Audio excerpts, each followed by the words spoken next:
All right, TikTok, here we are, round two. Trying to make a pizza on my rocket stove. First one didn't come out too good. The ceramic stone cracked. Too crispy on the bottom of the pizza, so now I have this Concord 22-inch stainless steel disc.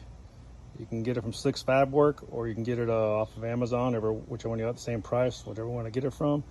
What I did is right now, you look inside, I got a little grate on there. It's 13.5 inches, fits on the bottom, keeps it about 1.5 inches, 2 inches off the bottom.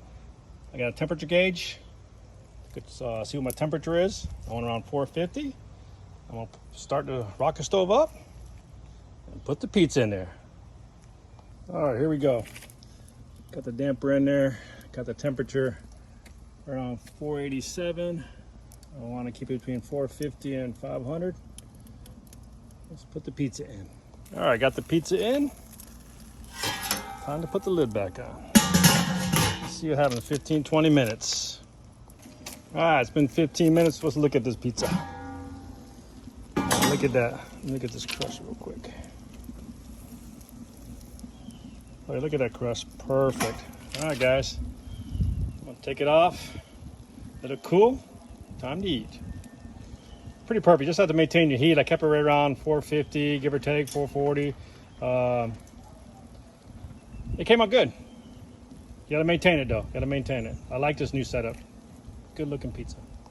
Okay, I took it out the heat, the whole setup, and I kept the pizza in there for like 5 more minutes. Let it just cool down. Look at that. Everything melted perfect. My new way of making pizza, especially when I'm out there camping at the lake. I can still have pizza, homemade pizza. Gotta love it. I gotta give a shout out to Slicks Fab Work over there, Eric. Man, those guys make hell of good deals and have great ideas. I always follow them, so y'all want good ideas on how to make stuff on a rocket stove, just reach out and follow them. I'll put the link in my content.